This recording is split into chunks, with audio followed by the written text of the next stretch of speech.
তৃতীয় লিঙ্গের মানুষদের হাতে মার খেল আরপিএফ বর্ধমান স্টেশনে। তৃতীয় লিঙ্গের মানুষজনের হাতে বেধড়ক মার খেলেন বেশ কয়েকজন আরপিএফ।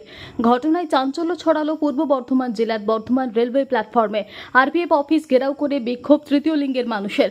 তৃতীয় লিঙ্গের মানুষদের হাতে মারধরে গুরুতর আহত দুই আরপিএফ এর নাম আশিস কুমার নায়ক ও পিউ সিং।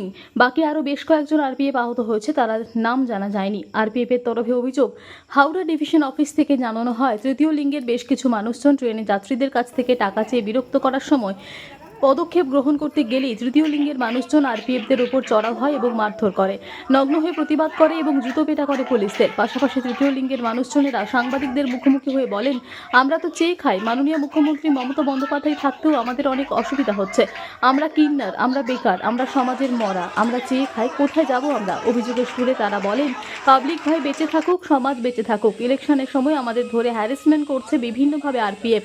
আমাদের বেশ কয়েকজন কিন্নার ভোট দিতে যাচ্ছিল হাওড়ায়, তাদের ধরে বিভিন্ন বিষয়ের উপর কেস দিচ্ছে। রাত্রে ধরলে মানসিক টর্চার করা হয়। ট্রেনের মান্থলিতে একবারের জায়গায় দুবার তিনবার করে টাকা চাওয়া হয়। পাবলিক ভাই আমার বেঁচে থাকুক, সমাজ ভাই বেঁচে থাকুক। আমরা ভোট দিতে যাচ্ছিলাম কালকে, মাননীয় মুখ্যমন্ত্রী মমতা ব্যানার্জি, আমরা কালকে ভোট দিতে যাচ্ছিলাম। ইলেকশনের সময় আমাদেরকে ধরে ধরে এরকম করছে। মাননীয় মুখ্যমন্ত্রী মমতা ব্যানার্জির কাছে আমার একটাই রিকোয়েস্ট থাকলো, এখন ইলেকশনের টাইম চলছে, কালকে আমাদের হাওড়া পৌরসভাতে আমাদের ইলেকশন ছিল, আমরা ইলেকশন দিতে যাচ্ছিলাম। হ্যাঁ, আমাদের কিছু ট্রান্স মেয়েরা ছিল যারা ইলেকশন দিতে যাচ্ছিল, তাদেরকে ওরা এবার গাড়ি পাবে না বলে তারা গাড়িতে উঠেছিল এক্সপ্রেসের টিকিট তাদেরকে ধরে ওদেরকে ফোন করে আমাকে হুমকি দেওয়া হচ্ছে যে ওনাকে ডাকুন, কেস দিন। রেকর্ডিংও আছে আমার কাছে। লেখানো হয় কেস, আজকে ধরলো কালকে ধরলো, কেস লেখানো। আমরা যে লাগেজ নিয়ে আমরা যে বাড়িও যাচ্ছি, চাপ আসছে কেস দিতে হবে। এবার আপনি যখন কেসটা লিখতেন সিসিটিভি ক্যামেরার সামনে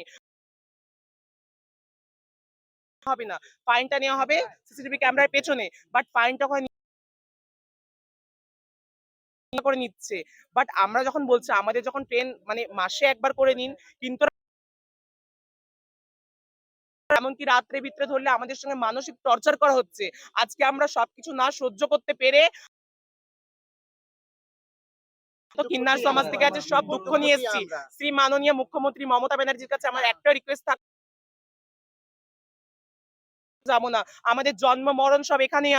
আমরা কোথায় যাব? আমরা নর না নারী, আমরা অর্ধ নারী। আমাদের সেই মহাভারত। আমার কথা হচ্ছে, যদি হিজড়েদের ট্রান্সজেন্ডারদের কাজ যদি ইনলিগেল হয়, তাহলে পুরো ভারতবর্ষ থেকে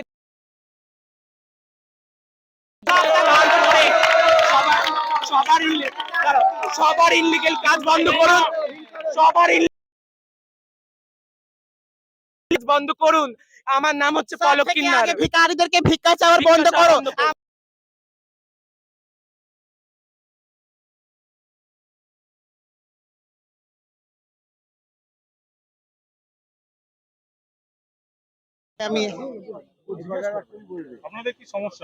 আমাদের সমস্যা হচ্ছে দাদা, দেখেন আমরা তো চেয়ে খাই, আমাদের মেয়েগুলো তো চেয়ে খায়। সব থেকে আগে তো আমি শুভযাত্রা জানাই মমতা ব্যানার্জিকে। দেখেন আপনার থাকলে তো আমাদের এত অসুবিধা হচ্ছে, আমাদের জন্য কিছু ভাবেন। কেন আমরা হচ্ছি নর না নারী, আমরা হচ্ছি সব থেকে বেকার কিন্নার। কোথায় যাব? আমরা তো সমাজের মারা, আমরা তো সমাজের মারা, বাড়িতে মারা। তাহলে আমাদের তো আমরা চেয়ে খাই, আর ওনারা আরপিএফরা আমাদেরকে ধরবে।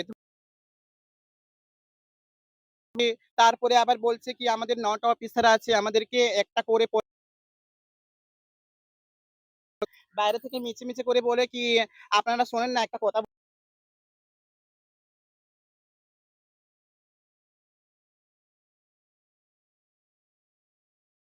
আছে, আপনি যা করবেন আমাদের জন্য একটু ভাবেন। আমরাও খুবই দুঃখী, কোথায় যাব? নমস্কার।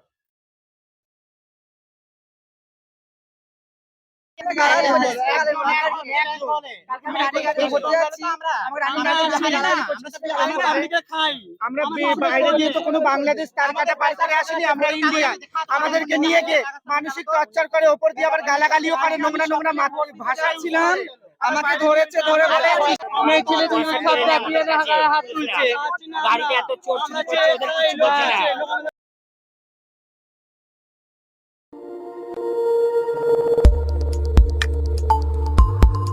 আমাদের সাথে থাকুন এবং দেখতে থাকুন নিউজ প্রাইম টাইমস, আপনাদের সাথে আপনাদের পাশে।